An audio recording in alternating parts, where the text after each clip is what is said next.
is ongoing violence in interface areas now. That violence is no longer directed by paramilitary organisations in almost every case.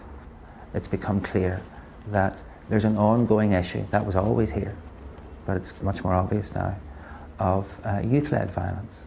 That young people are often socialised into violence at interfaces. Interface conflict is no longer intercommunal.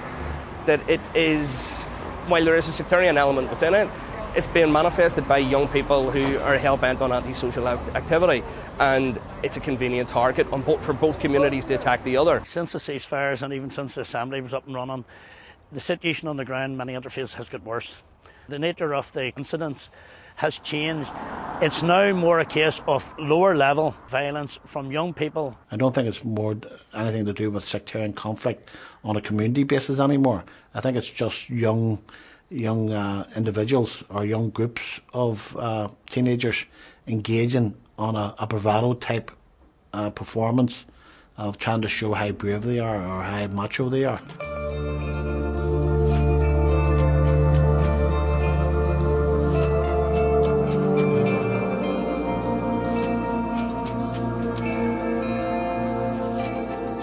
A lot of these incidents are planned over mobile phones and Bebo and things like that. There are young people going to the same schools, in some cases integrated schools, are coming here to meet each other in the interface at night and cause mayhem.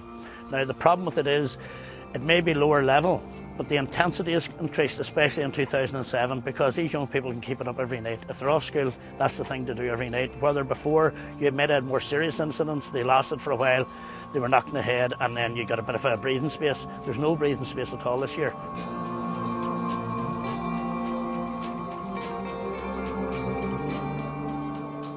The violence that is happening now at the minute is very much youth orientated, and it isn't making the headlines because homes aren't being burnt, or buses aren't being burnt, or people aren't being forced out of their homes. But if that isn't dealt with, it can lead to those types of incidents that we had in the past, where those things do happen. You're a stone throw away from more major riots, and that's all it is. It takes a stone to hit one child in the head and kill him or seriously injure him, and then before you know it, you have people out on the streets. And that's how sad it is and simple it is too. I remember kids just rioting and creating violence at interface, and when you ask them, we've nothing else to do.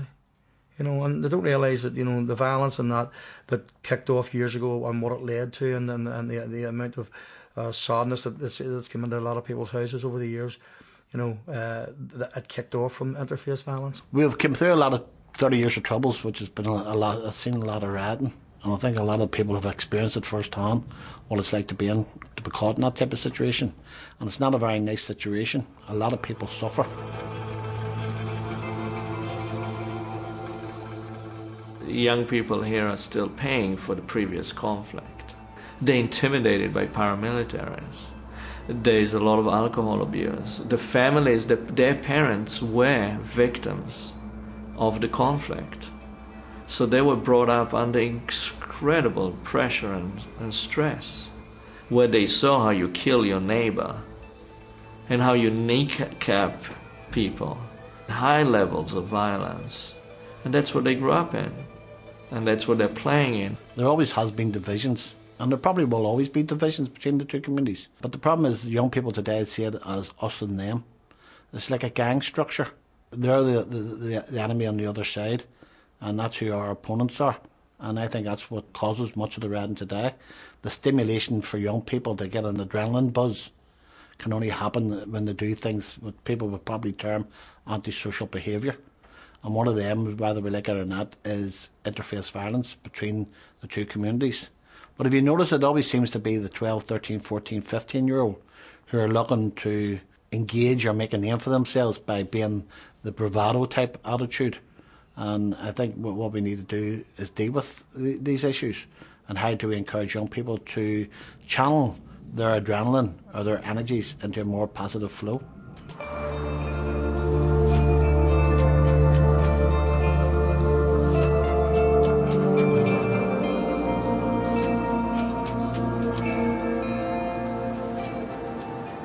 People around the world dream on getting to America, But the immigrants are extremely vulnerable because usually you start at the poorest neighborhood, unless you're a PhD kind of researcher at Harvard who came from somewhere else. But most immigrants have to go through the prism of the poorest neighborhood before they climb up. And many of their kids never make it. They get caught in that violence and gangs. And in America, like in other places, we don't like to take responsibility. We blame the kids. Well, the kids play in the turf we created for them. In the past, it was well understood that children don't raise society, society raises children. And therefore, you play within the boundaries of rules that were given to you. So if this is a drug-infested, bad school kind of environment, you're going to respond to it. It's not just individual choices. And that was the culture war in the 80s and the 90s in America between conservative and liberals, where conservatives said it's all your choice. Your choices lead to consequences. And basically saying, become real Christians, go to church, you'll be all good. My question to the conservative was, well, why your kids then don't go to really bad, poor school system? Since they're already moral and they go to church and they make the right choices, what's the problem putting them in a bad environment? They'll make it, they'll go to Harvard from there. So there's obviously a lie in that understanding. Needless to say, education is a real bummer in working class Protestant areas. We're getting schools closed left, right and centre, but the attainment level of our children is absolutely abysmal in Protestant working class areas. I can't go into figures because I haven't got them, but I do know by listening to people and people telling me and the stuff that's going on, that the amount of our children that pass compared to even nationalist children, and that's not being sectarian in that sense, but the fact of the matter is that that's just the way it is, because the levels of education are very, very poor in Protestant working class areas. We have got kids around this area that's maybe 15 and 16 that have primary school education. Like, there's a wee lot that I tried to help out personally myself that couldn't even read or write, and he's 15 years of age. I think that's a blooming disgrace in this day and age. An absolute disgrace.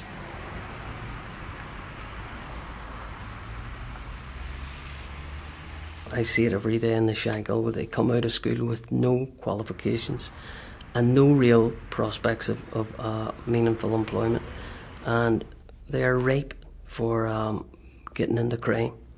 Even if it's not crime, they are ripe for depression and all the serious issues that are around that, like suicide and everything else. At one stage we had 9 kids around this area that tried to do themselves in the space of a week.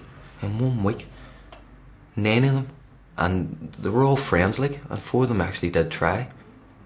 And we brought them everywhere with us, tried to keep them with us, even if it was only maybe every hour lifting the phone and phone them to make sure they were alright. And we never got no help whatsoever down here with these kids. The only ones that really helped us out was FASA, and we ended up, a couple of community leaders from in here went and met the government, and they got them places in a mental care institution. This mental care institution was for adults, it wasn't for children. And that's what these boys are like, they're only children. We brought 2 street workers from Providence, former gang members, who spent time with your kids here, Catholic and Protestant, on both sides of the peace war.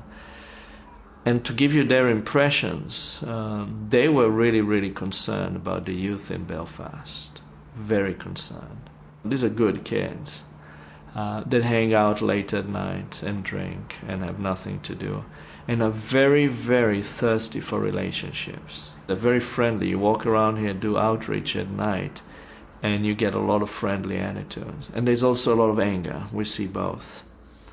But young people are really looking to be guided and looking to be developed and look to get the opportunities that a normal society should have.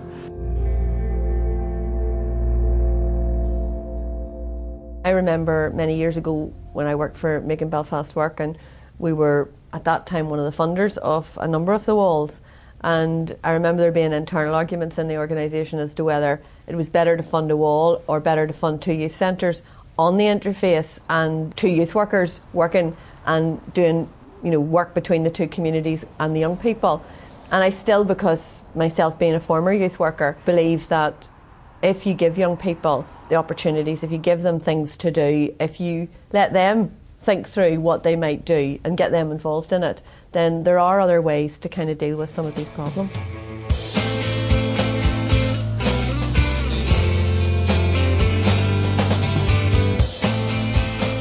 We tried to focus the activities at particular age groups at particular times of the year and for particular reasons. For example, over the marching season, we would have what we call diversionary programs that would take young people out of the environment that they're in, out of the intensity of the situation, where we can do different pieces of work with them, and hopefully, as I said, that being diversionary work, it deflects from young people heading towards interfaces, getting involved in interface violence, or into inter or cross community conflict.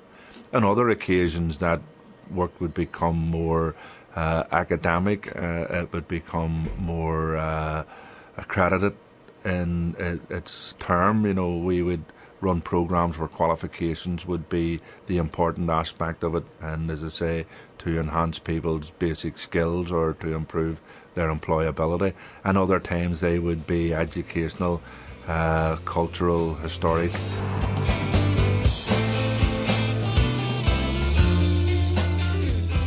This summer I helped draw down funding for youth in mid-spring to have like a summer scheme, and we sat down with them, we drew up a good behaviour contract, and instead of saying to them, right now we're going to take us here, we're going to take us there, we're going to take us here, we're going to do this, we're going to do that, we asked them what it is they would like to do. And we also tried to give them away days where they would be challenged, not just physically in terms of, say, canoeing, banana boating, stuff like that, and hill walking, but also mentally, where we could sit down and talk to them about their feelings, their hopes, their aspirations. And also we sat them down with the local community and spoke to them about hanging out on street corners and stuff like that. And that conversation helped, because one of the last activities they done, they went to Belfast Activity Centre, just opened at Barnett's, with the local community, and that broke down some of the hostility and barriers that had been presented over the years. And the good thing for me was that quite often nowadays people think that young people feel as if they're owed a living. But the good thing for me was that some of those young people took the time to thank me for helping to draw down the funding. Now, I don't need that thanks, because that's my job. But when somebody goes out of their way to say that they appreciate what you've done, it gives you that wee bit of a boost to say that what you're doing is worthwhile. And the big thing is that you know it's making a difference. And that's the important thing, that interaction is about trying to make a difference.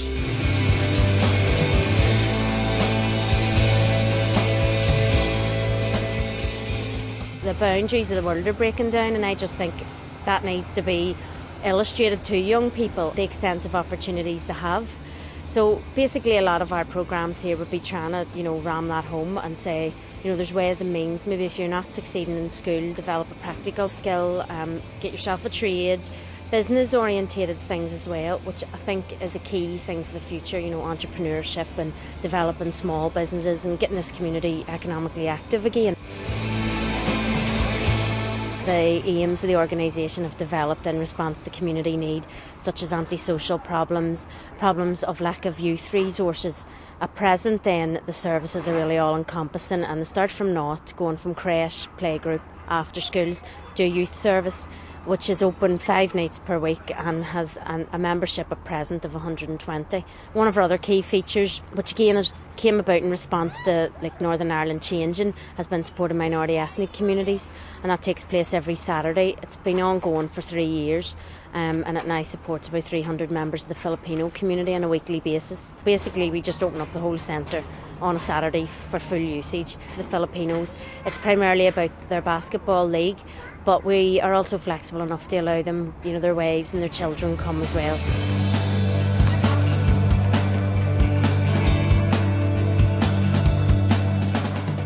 We would have local young people would pop around here on a Saturday, and It's sort of enlightening because these are young people who have, been quite sheltered in terms of cultural diversity. They live in a predominantly white area, and they don't leave it much as well. There's also a problem of inertia in this community. But I think it's been really broken down by Saturday opening, by the playgroup being multi-ethnic. We're hoping the next challenge will be the youth service to become more culturally diverse, but we're also trying to challenge good relations by developing cross-community youth initiatives, which I think is another key component. Over and above that, I think in terms of young people, we are trying to, improve their image locally as well and within the community. So we held oral history sessions with local older women. That broke down a lot of the stereotypes between older and younger generations in this area, because you forget these younger generations, their parents are quite young. They don't know stories from decades ago. They don't know the type of struggle that took place to be where we are today. And I found it changed their perception of the older generation and vice versa. It improved the stereotypical image of young people in this area.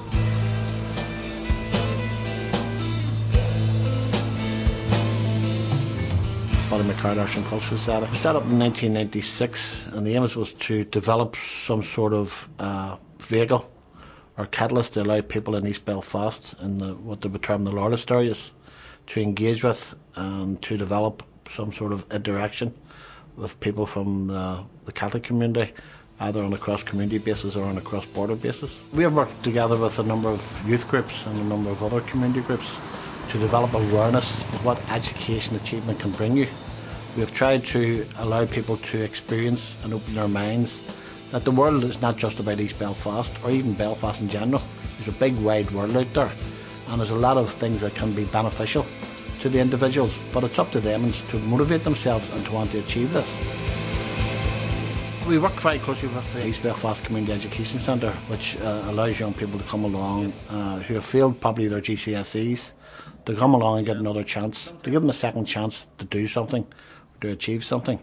I think one of our biggest things is to allow young people to see that success can be a major beneficial option to them, especially within education. So we introduce them to a whole range of things that hopefully can maybe flick a button within them.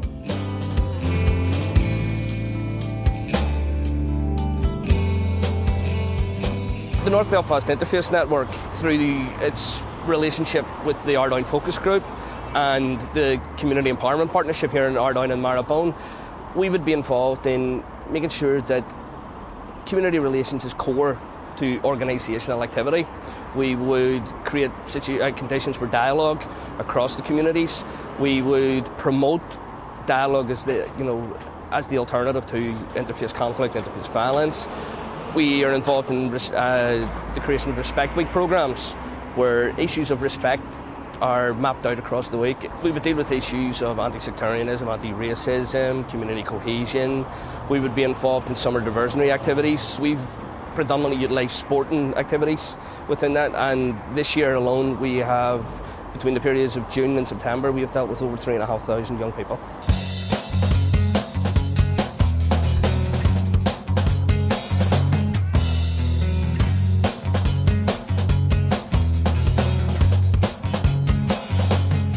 How do we cut out where that process starts in terms of committing the crime? And basically we looked at what is the thing in East Belfast that young people can play and it's not expensive, and football was the idea we came up with.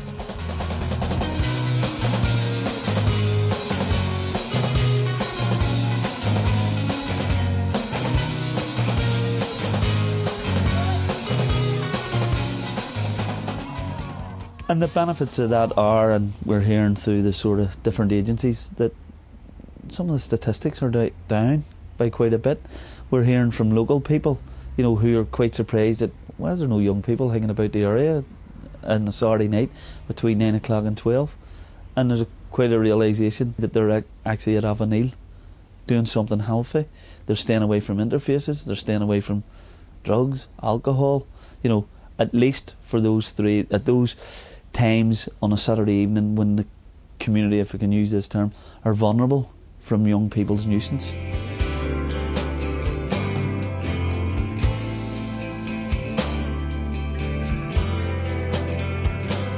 during the summer here, we would put into place a summer intervention programme. We get some money, we try and get people to take the young, especially the rioters. We're not youth providers, we're interface workers.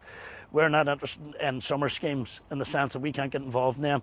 We're more interested in targeting the ringleaders, the rioters, and trying to work with them, take them away, and the first step is to get to know them and get talking, because it is harder for them, you know, to confront you when they know you're doing something positive for them. So we do put in programmes, we do fun days to try and take them away from the parades on the 12th of July.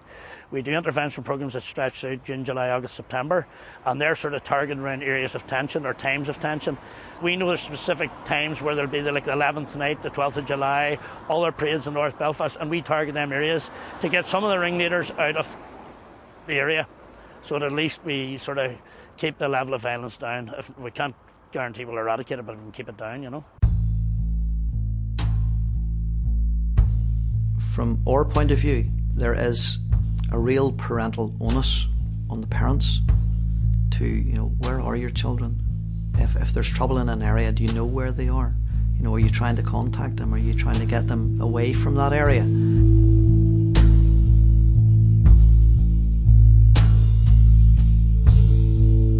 There's a lot of work, I suppose, still to be done on that, to change the mindset of youngsters that in actual fact it's not okay to pick up a bottle and throw it at the police or throw it at the ambulance service or throw it at the fire service, you know, because, you know, we're all service providers. And if you attack the service, in actual fact what you're doing is attacking your own community.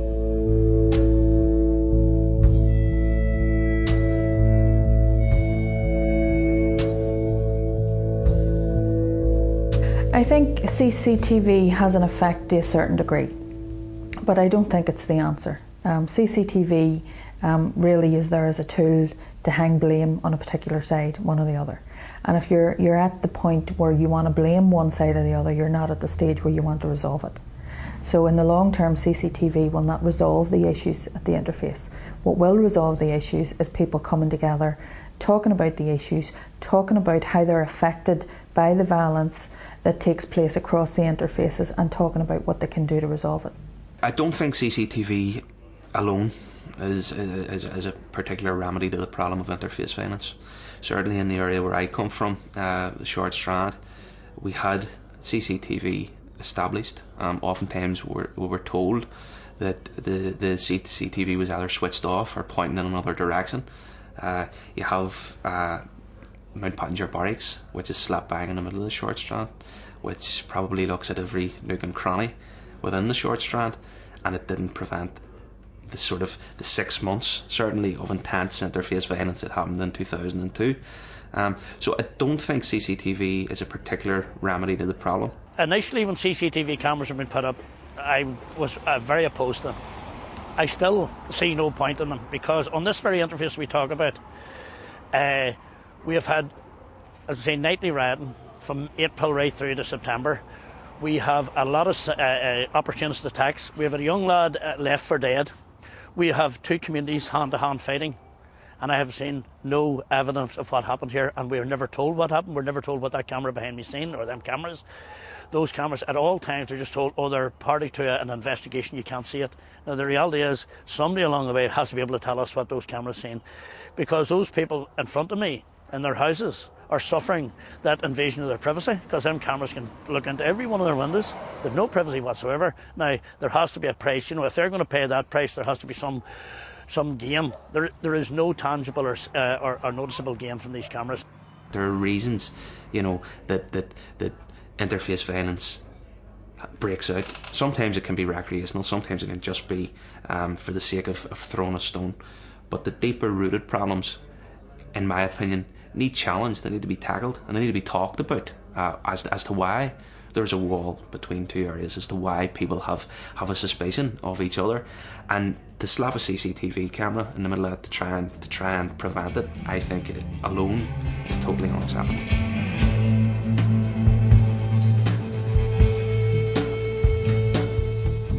If we had the answer for moving young people away from interface violence, I think we would have hit the jackpot in many ways in solving a lot of the difficulties here.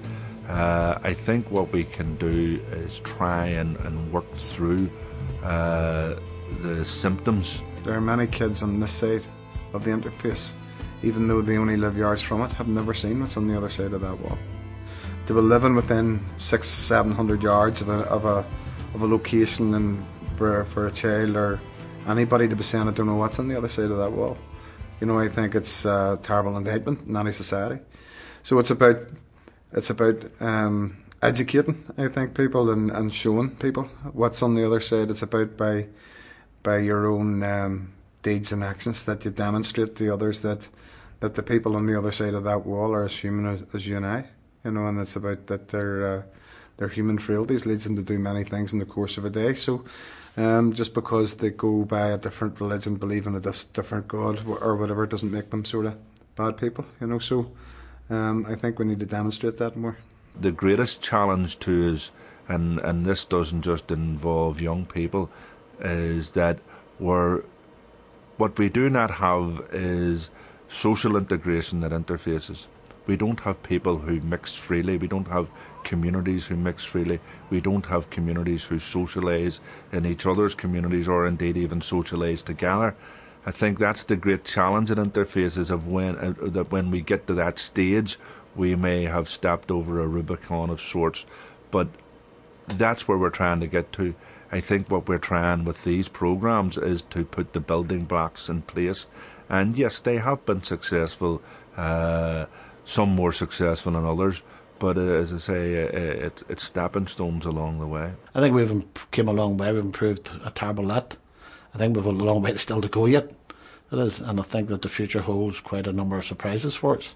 But I think if we keep on doing what we're doing, and I think our biggest problem is the support of the European Union through its funding bodies, that we're going to lose within the next 5 to 6 years. And I think that's going to be a massive hurdle for us to overcome. That influence coming in, the financial support that we get to make projects happen, is going to be a major loss to our programmes, and to give us the ability to allow people to engage with each other. I think that's going to be a massive, massive thing that will change a course, whether we are going on a positive or a negative line. One thing that is really important in the youth field is stamina, consistency. It cannot be a year-to-year funding cycle. A lot of talented people who grew up in working class neighborhood and managed to go to Queen's College, etc., cannot stay in this field. There's no funding for them, and the working class kids are losing those models. They're going to move somewhere else in a more bureaucratic job. And that is a tremendous loss.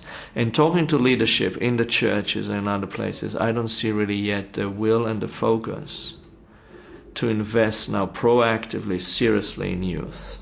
And it's relatively a very cheap investment with excellent returns. And you have a lot of non-profits here, and someone is going to have to be tough enough to select the 15 or 20 that really may do the work and fund them properly. There's going to need to be some real substantial decisions and courage.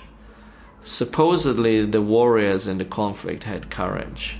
We need to demonstrate the same courage in peace. There are people working on the ground every day. There are people there who, a lot of time it's voluntary too. You have to remember that, you know, they're giving up their time to go out into sometimes very, very dangerous, very, very tricky situations, you know, to try and de-escalate problems, to try and make the areas where they live is much, much safer. A lot of the time those people are the unsung heroes that go without the proper recognition, not just from wider society, but oftentimes from from government as well. I just found out, for example, in North Belfast, apparently there isn't even one government-funded youth worker. There are some church-based youth workers, but non-government funded. This is with all the suicides you had. So after a wave of suicide, there's going to be in the media a lot of outcry and a lot of politicians, and there's going to be a nice church vigil, and it's going to be packed. But we need to stay the course and make sure it's not hypocritical, and the resources are not just there for 6 months and then pulled off. You have groups here that people talk around them from all around the world, like Forspring, Alternatives to Violence on Shankill. You got some superb people, amazing, inspiring, I would almost call heroes, who work with young people and are really thinking short terms. This is not the way to treat your youth worker, which is your front line in preserving your civilization and actually improving it.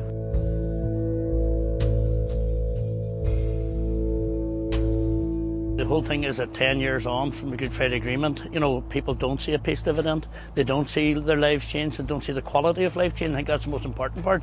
The quality of life for people here behind us has not changed at all. They don't see anything that has improved. And, you know, they do see on the TV these signs of people getting on better, whereas First Minister and Deputy First Minister, but they don't see that being transferred down to grassroots level. They don't see the impact that it's having here.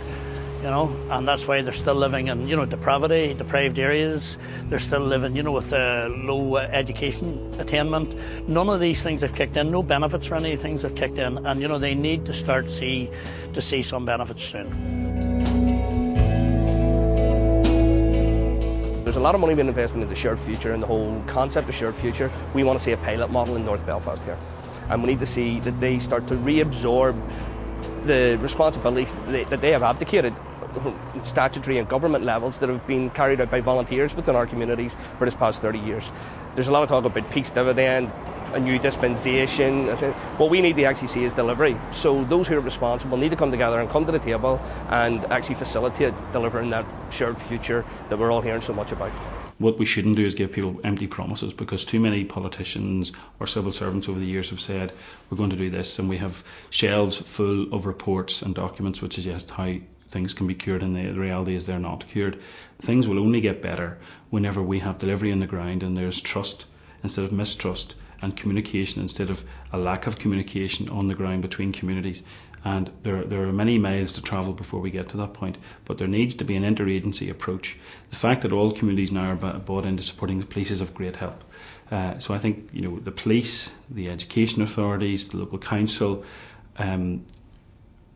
youth organisations, youth services, all of those people have to work together in an integrated, joined-up approach. And I think in doing that, we'll make North Belfast in particular a better place to live. Really, in terms of what we'd like to see with youth, you know, we've talked to a lot of people about the problems that are facing young people, and you know, we're not turning and saying that young people are, you know, responsible for all the ills that are out there. You know, that's not the case. I think in terms of what needs to be done, you know, we've talked to some schoolmasters who've told us that, headmasters who've told us that, you know, they can identify young people at the age of 5 who will end up being problem kids at 15. And and they generally do. So there is somewhere along the lines that needs to be addressed, and how that can be identified, and there isn't anything in place that can engage them young people at an early age and deter them from ending up as 15 or 16-year-old young lads who are deeply involved in antisocial behaviour, or, you know, creating difficulties themselves. So, you know, and anything that can be sort of brought together to address issues like that, would, you know, obviously is something that we would be hoping for. Currently isn't there at present. We're hoping that there will be a holistic approach taken to all this, and bringing in all the agencies that have a responsibility in dealing with young people, so their activities are just coordinated as much as anybody else's, because it would appear to us at the minute that either some of them aren't carrying out their statutory responsibility at all, or they are doing it in a way that doesn't tie in with other people. So I think, you know, if we had that approach, that all those people who have responsibility dealing with young people do it in a more strategic way, you know, that obviously that for us would be the best thing that could happen. We need to look beyond the context of just Protestants and Catholic when it comes to Belfast and Northern Ireland, and really there's sort of a Western context now where young people in Belfast care less about Catholic and Protestant and care more about Snoop Doggy Dogg, and that's something that happens in Israel, in London, in Dublin. Drugs are universal now, and guns are becoming more and more a tool that young people look forward to use. Sadly, through the media that keeps stock markets solid and strong, we market the poison to our children, and they're looking forward to, kids in the parks here are looking forward to lay their hands on guns. Now, young people will be able to choose the right choices, but it's about dosages. Unless you have the right dosage, you are going to fail to the culture of violence. It's more attractive. A gun is a much more attractive thing to a young person.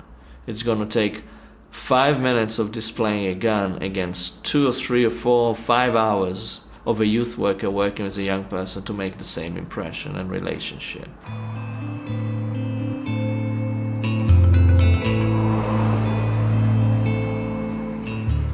We have to look at it from an analogy point of view, that we've planted tender young shoots and in the peace and reconciliation mode, and we have to nurture them till they grow into full, strong, big oak trees. and it takes a long time. It's not going to happen within our generation, and probably not in the next generation. So it shows you how long we have to overcome the difficulties that we've just come out of. 30 odd years of conflict was a very, very long time, and people expect it to be over in 30 years. Well, it's going to take a lot longer than that, because hurt, as we've seen through World War I and World War II, does carry a long, long time. And I think people have long memories and difficulties to overcome some of the hurt that they've endured. And I think it's going to be a massive exercise for us all to engage and develop and practice what we all preach. I think Northern Ireland now is in a juncture for the soul of its civilization, and the soul and the future of its civilization is its young people, and the signs are not encouraging. And I really plea with whoever is in power, whoever has the funding, to put resources and thought into the young people of this city, as well as I know in Derry and other places. You have similar issues. Again, I looked mainly into Belfast. I would also encourage a lot of other of the groups who work with youth across the lines, on both sides, to unite. The most active organization, again, the 15 or 20 who really do tremendous work, and make a plan of maybe it's 50 youth workers, maybe it's a certain plan for activities in youth centers, and put it in front of the government and say, you absolutely, this is the bottom line, you absolutely has to invest in that. Regardless now of politics and whether Irish is going to be a language and whether the UDA gets funded. This politics, leave alone. The kids cannot wait, and they need to get a certain funding. At the moment, they're really, really growing at risk, and you can hear that from ex-gang members, prisoners from the United States. That was their assessment. They were alarmed, and they work with some of the worst violence. We just had a homicide when we were flying in here in our city of young people we know, in a conflict we're involved with. And for them to be so alarmed about the condition of your young people, hopefully will raise some flags here.